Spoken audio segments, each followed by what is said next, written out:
Cold emailing is dead. Long live cold emailing. Guys, you might be just starting out looking for clients, or you may have already been discouraged by the poor results you've obtained by following other videos of cold email gurus that simply do not understand the complex and time consuming nature of B2B sales process. Whatever it is, you're in the right place. And this new cold emailing approach will help you secure your best B2B clients no matter who you are, an agency, a consultant, or any other business. In this video, I'm going to go over the entire mechanism of how to make cold emailing work for you. And if you watch this video till the very end, you will see the exact template I've used countless amounts of times to get responses from my ideal clients. So keep watching. Attention, and this is important. What I'm showing here does not work overnight and has nothing to do with getting rich quickly. It also doesn't rely on sending volumes of unsolicited emails that the receivers don't even read because they end up in the spam. Before we get to cold emailing, I have a story to tell. Back in 2018, I was in Chiang Mai, northern Thailand, for an SEO conference. After the first day of the conference, I came to the famous Chiang Mai Night Bazaar. As I'm sitting there while having a local soup, I see a very strange scene. There's this weirdly dressed lady that appears on a sidewalk. She's slowly walking through a crowd using a sort of kung fu like moves, and a weird noise comes from where her hands are. I look closer and I realize that she has a toy of sorts that makes this somewhat familiar noise. As the lady is getting closer to me, I can see it's a frog that's carved out of wood. And it croaks every time she touches it with a tiny little stick.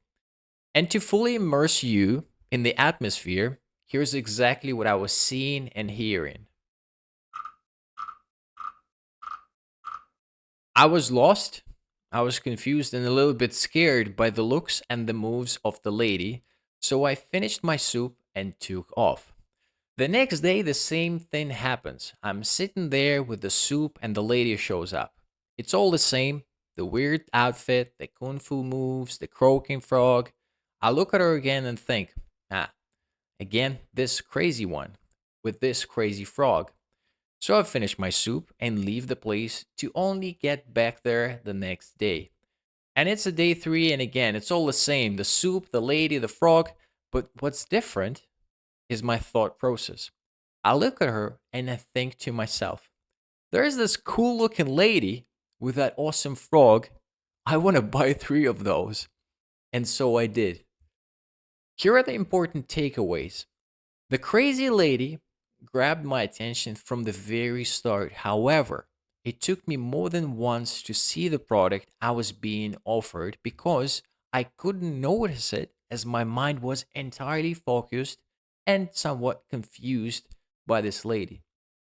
It took me three interactions before I went on with the purchase decision. The lady did not try to talk me into purchasing any of those frogs. She was there marinating me till when I was ready, not when she wanted it.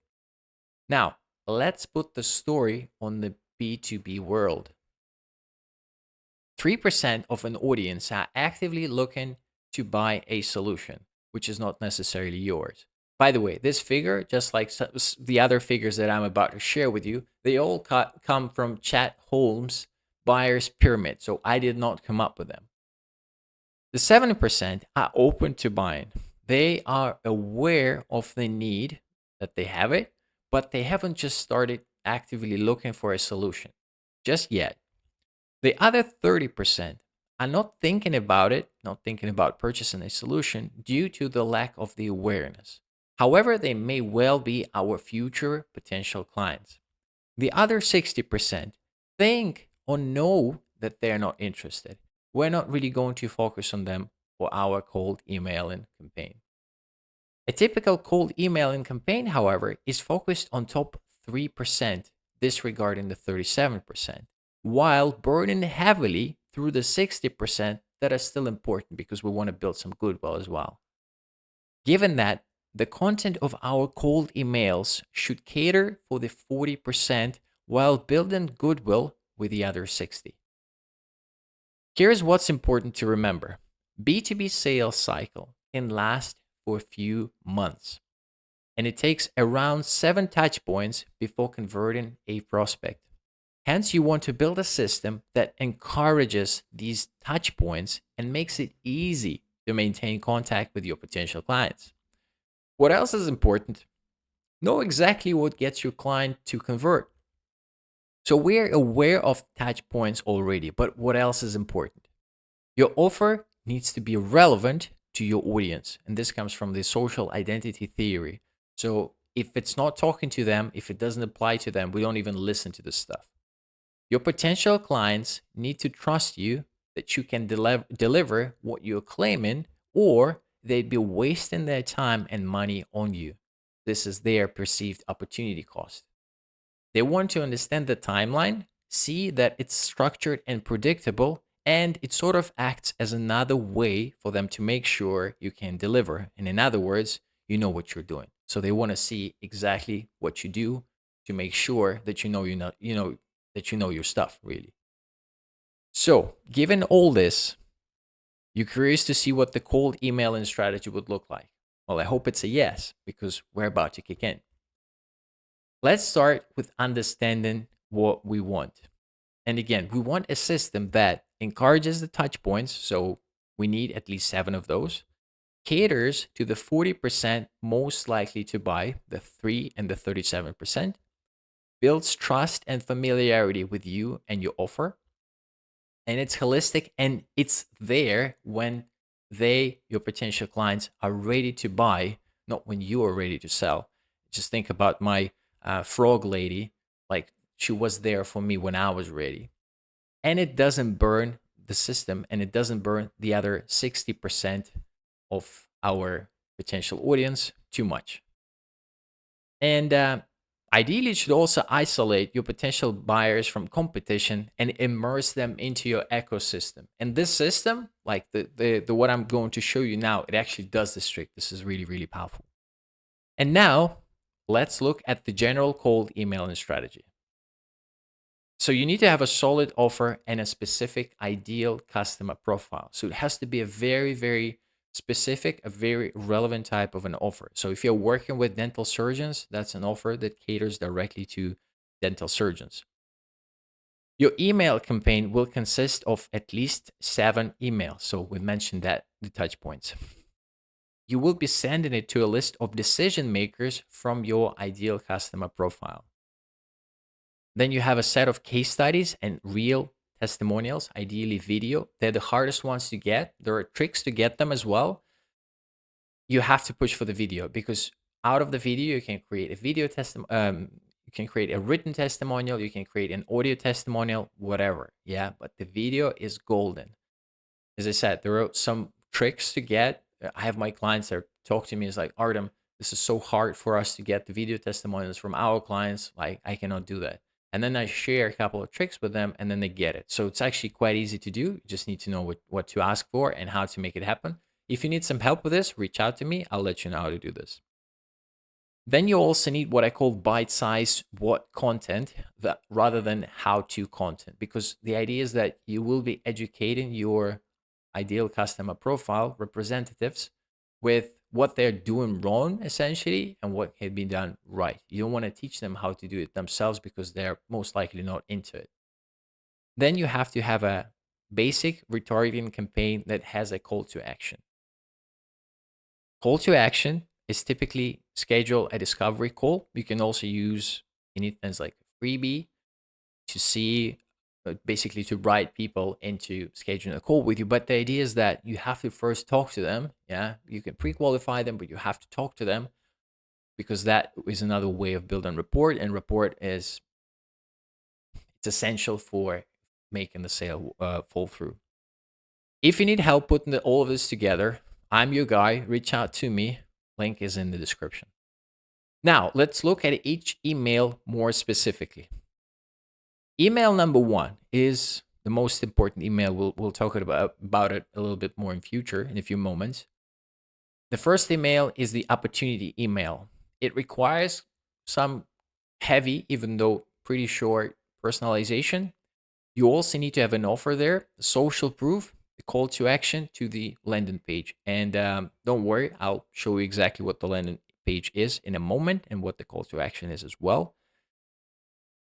The offer is there, so it's what you're doing, who is your target audience, what sort of results you've obtained.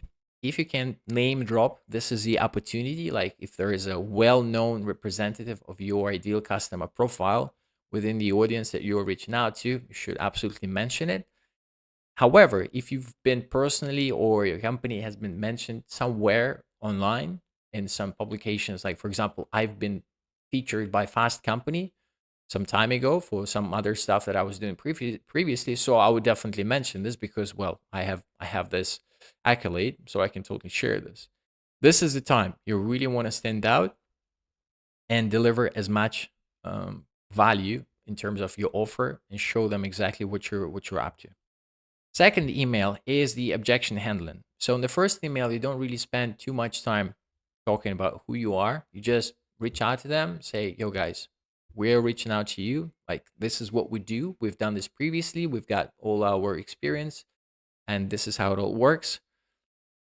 The second email in is about telling a little bit more about who you are and handling some objections because sometimes the claims that we make are seen slightly mm, unrealistic by certain companies and they just need to see that. So this is your opportunity to handle that objection. So if they don't believe that you obtained the result that you're claiming in your first email, this email is for you.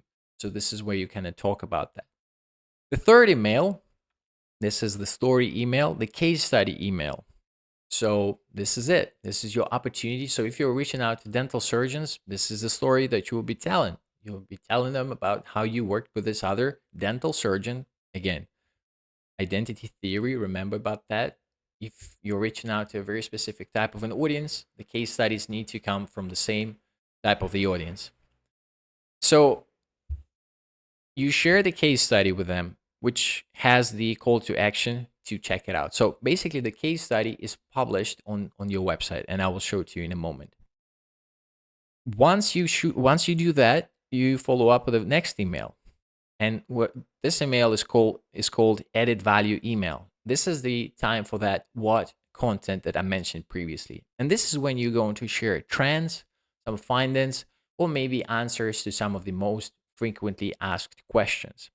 Again, the idea is to show them that you know exactly what's going on, you know what their struggles are, you want to show them where all of this is going, and so on and so forth. So, this is when you add some value and again, close up with a CTA and the call to action. It always takes them to, in this case, potentially like a case study. You can talk about the case study first in the third email, but then in the fourth email, you can explain why you did certain thing for this client and explain, yeah, this trend is here right now, so that's why we use this specific angle to make this work for our client. By the way, if you want to check out the case study, here's the link. Here's exactly how we did this. This is the result that we obtained. Email number 5 is case study number 2. Again, CTA to check out the case study published on your website. Email number 6, added value. And then they kind of go interchangeably. Yeah. So we got 3 case studies, 4 case studies, and added value bits. That's it. That's how the campaign looks like. See how we have quite a few emails here. This is really, really important because in some cultures, like say in the United States, people will not even bother replying to you unless you put some effort into the follow-ups. That's just how the culture is. That's the way it works. So it's almost like impolite to stop reaching out after the second or third email. It's crazy. You don't do these things. What also is important is that we're not following up with like 95% what other people are doing, like following up with like, did you see my last email? Did you have time to check my last email? This is rubbish follow up. You're not adding value. You're not building up that report because of course they did see the email or they might have not seen it, but there is no value in your follow up. So you want to kind of skip that then. It doesn't work like this. Value, value, value. case studies, show them how it works. That's very important, and follow up. Okay, so all of these emails are here right now, and I mentioned a bunch of call to actions, the landing pages, and case studies. How does all of this work together? And it works like this. Everything starts with a landing page. And remember how I mentioned that the client, they want to know, they want to make sure that you know what you're doing. So this is what the landing page is for. The landing page is there so you can show them the process that you follow. And it can be anywhere from step 1, step 2, step 3. This is what we do. Not how we do this, but this is what we do to get you to this result. This is what we do. 1, 2, and 3. It can be anything like a timeline, so whatever works better for your specific niche and audience. So the landing page contains this. What else is on the landing page there is the links to the case studies, and it looks like this. So you've got like your case studies, case study 1, case study 2, case study 3, case study 4.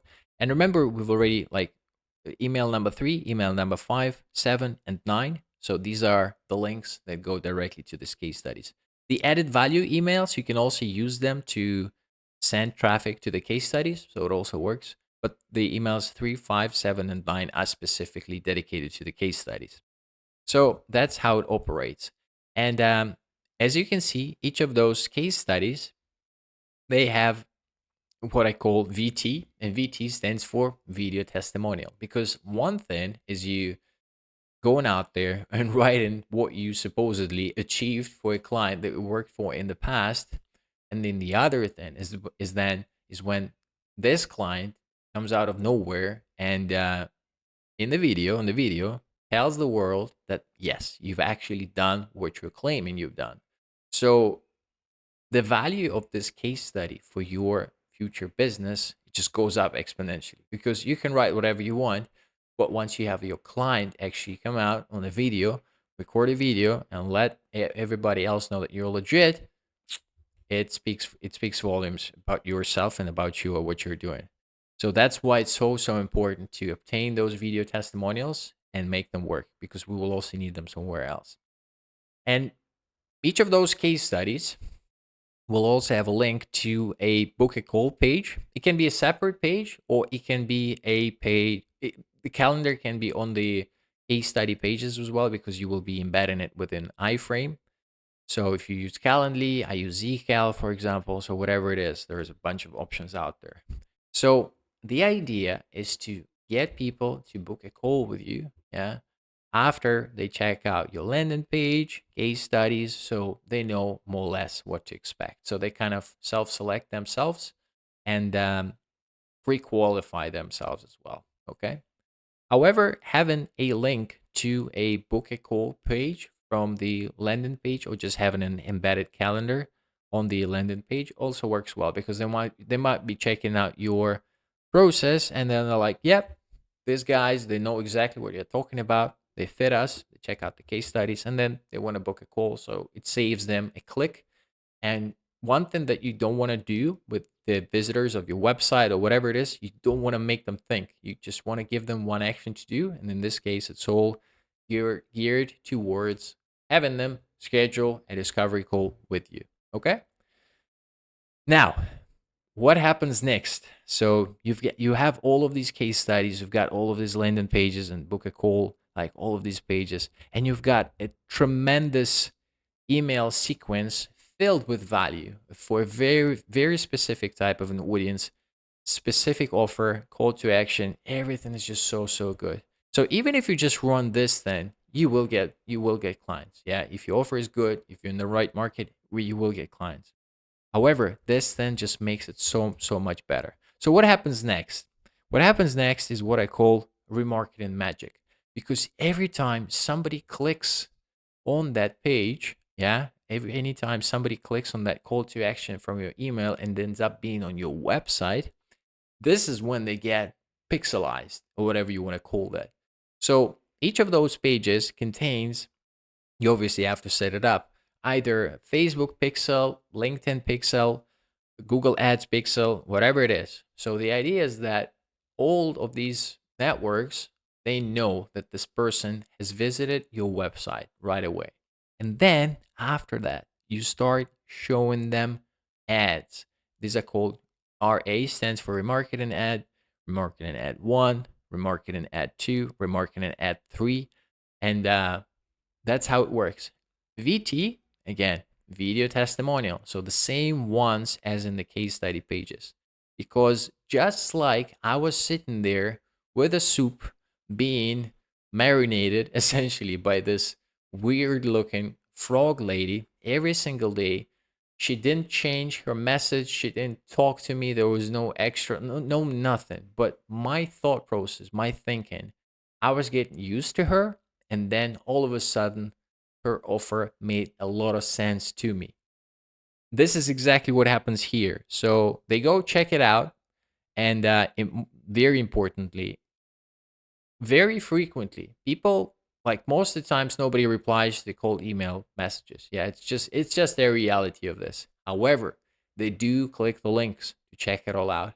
And this is when you get them. This is when you get them. This is why it's so important to set up this remarketing stuff, because it just works so well. So what happens with them next is exactly what happened to me when I was there with my soup, 3 days in Chiang Mai Night Bazaar, watching exact same picture. Every day was the same. Exact same thing happens here. So they see those video testimonials every time they log into Facebook, to LinkedIn, wherever, and they're just seeing them all the time. Everything stays the same. The message stays the same. Everything stays the same. However, their thinking process, as they get exposed more and more to your stuff, they will change their attitude. They'll be already like, oh, there's this familiar guy with this offer that is for me. It seems like he knows his stuff. He's got all his case studies. He's got like those testimonials. He's got this landing page with the process. He seems to know the stuff he's doing. I'm going to reach out. And each of these remarketing ads, what's their purpose? Of course, drive people to book a discovery call with you so they all go to the same page. That's how it all works. Guys, just can you just see how powerful this stuff is? Like all of this, like it's a very simple system to set up. It takes a bit of time to set up at the start, but then it just works automatically. And the whole idea, the whole purpose of this entire thing is to essentially drive people to book a call with you. And if you look at it from a perspective of like it's almost like as if you're running ads. Yeah, so you're sending cold emails to an audience. So this is just like running ads, but instead of trusting an algorithm to pick an audience for you, kind of find the right people using your budget, each itself, you are instead, you know who you're going to reach out to. So you're sending these essentially ads in the email, and then you do remarketing, and that's how it operates. That's just how powerful this stuff is. I hope you can see it, because that's the way to make it work like there's no tomorrow. Now, if you need help putting this all together, reach out. The link is in the description.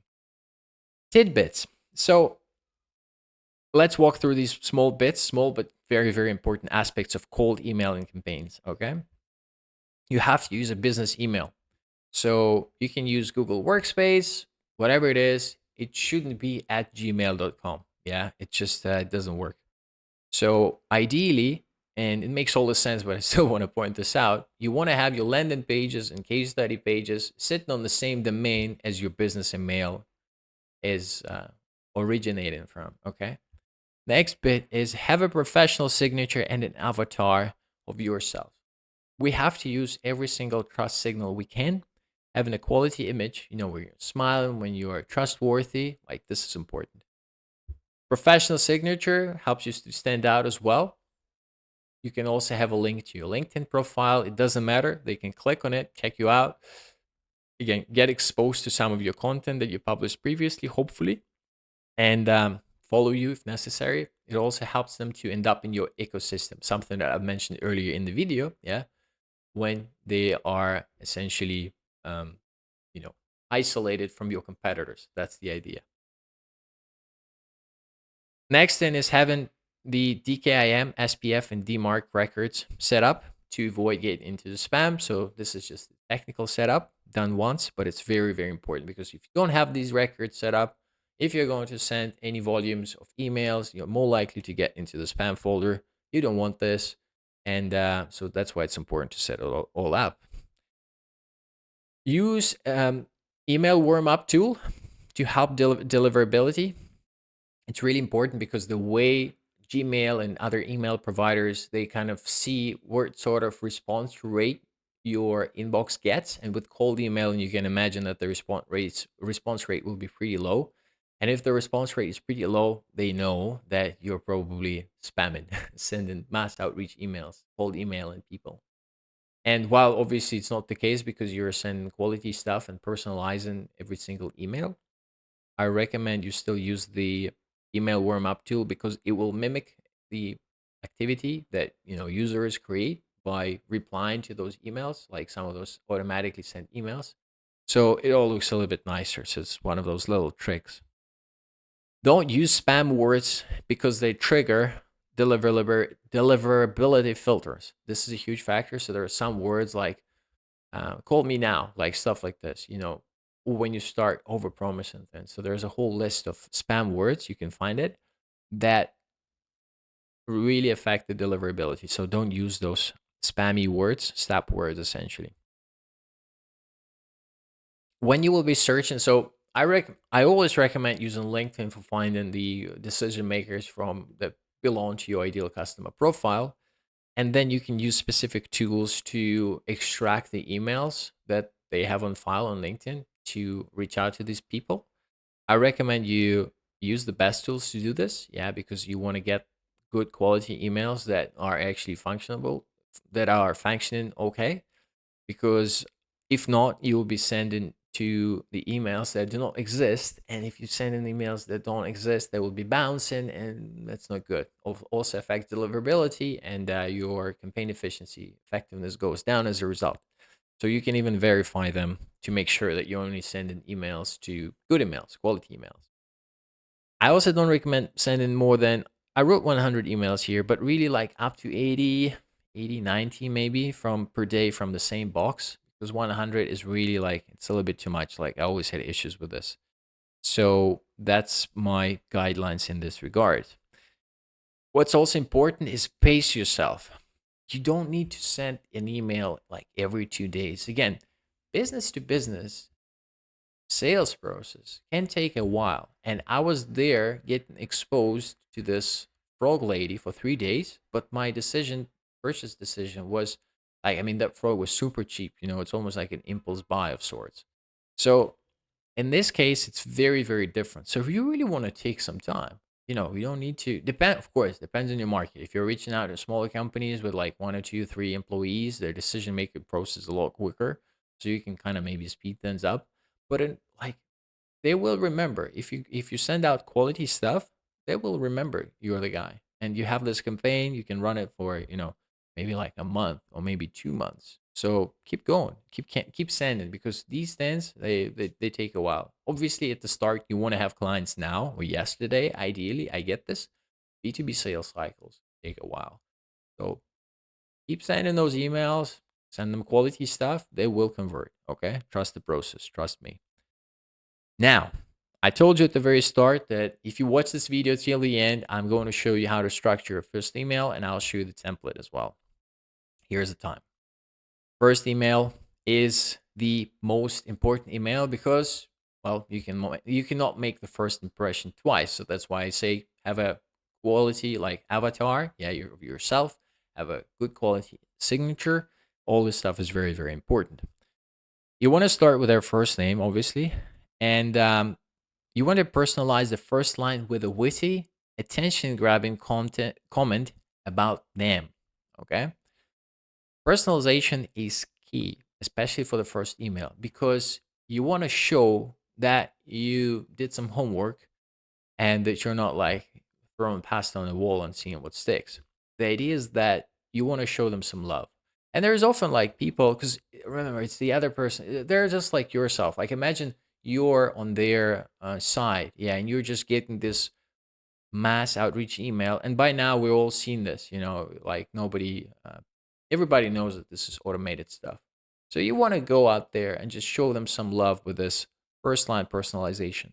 There are tools that do this automatically. They kind of extract some data like AI it left and right here and there. I haven't found a really quality one that I would really love. And because there are none. Yeah, not yet. So I'd still recommend doing it yourself or having a virtual assistant to do it for you. They're actually called first line projects. You can get people out there to do this stuff for you. Once you do that, you want to tell them right away what you're up to and why you contact them. So don't hide your thing. Yeah. You're not going to pitch them. You don't pitch. Yeah. But you're just letting them know about your offer, that it exists. You show them some social proof and all this stuff. Because there's a fine line between pitching and letting them know about your offer. Fine line. Okay. There is special ways to put this in words. So, yeah, don't pitch them, but do let them know what you're here for. You should also tell them to let you know if they know they are not interested. So the idea is that if they know they're not interested, you want to tell you that so that you will not be sending them any other emails in the future. Because remember that there's 60% of the audience, they are either not interested at all or they think that they're not interested. So we want to get to these people as quickly as possible and let them know that if they know they're not interested, please let us know. We don't want to be sending you any other emails. And the automation tools, like once you get a reply from somebody automatically, they just stop sending right away. So it's not a big problem. Or they can hit the unsubscribe link that you potentially have in your email.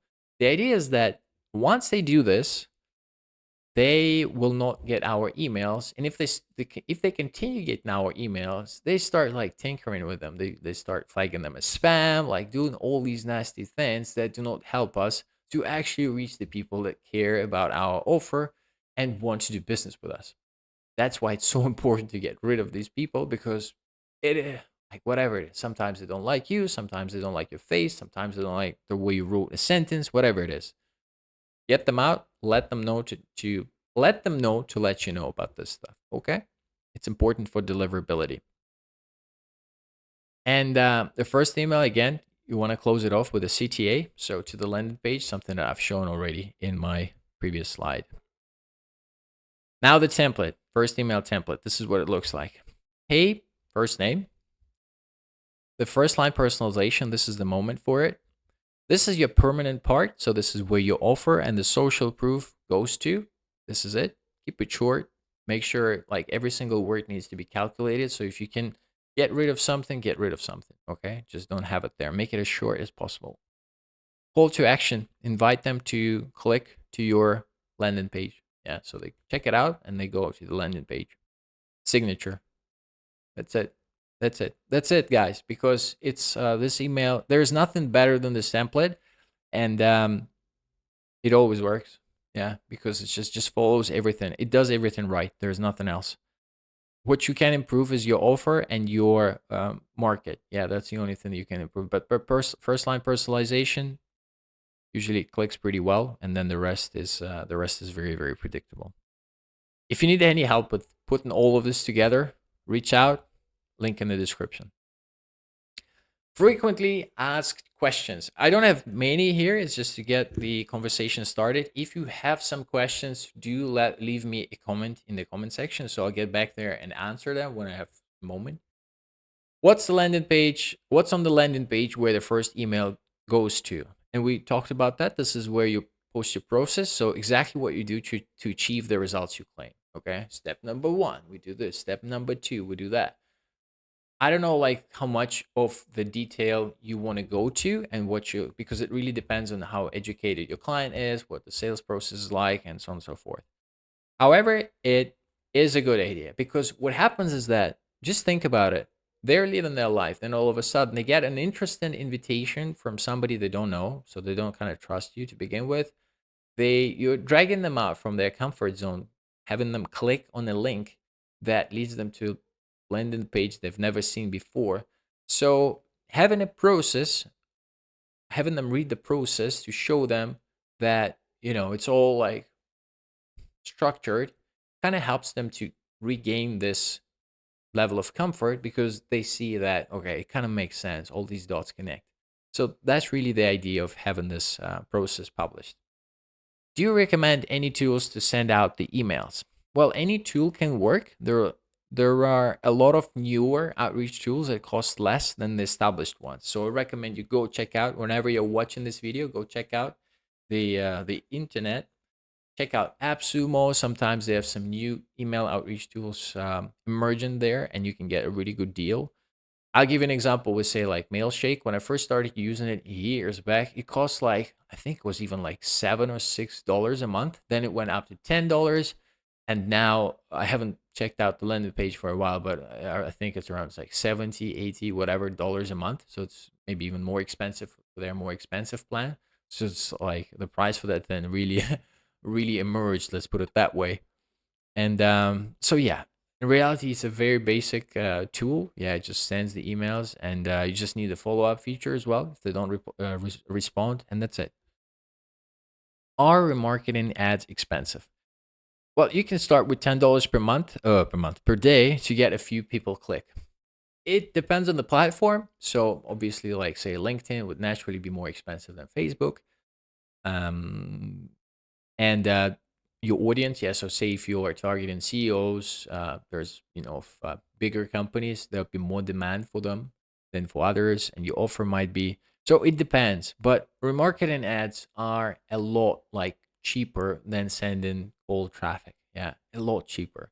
So even for like $10 a day, $15 a day, you can still get a good flow of potential leads. Yeah, or at least they might reply to your email instead of scheduling a call with you directly through the page. But they once they see that ad, it's all working. So they're really inexpensive for the type of the service that you want to be offering to them. That's how it operates. Again, if you need help with putting any of this together, reach out. The link is in the description.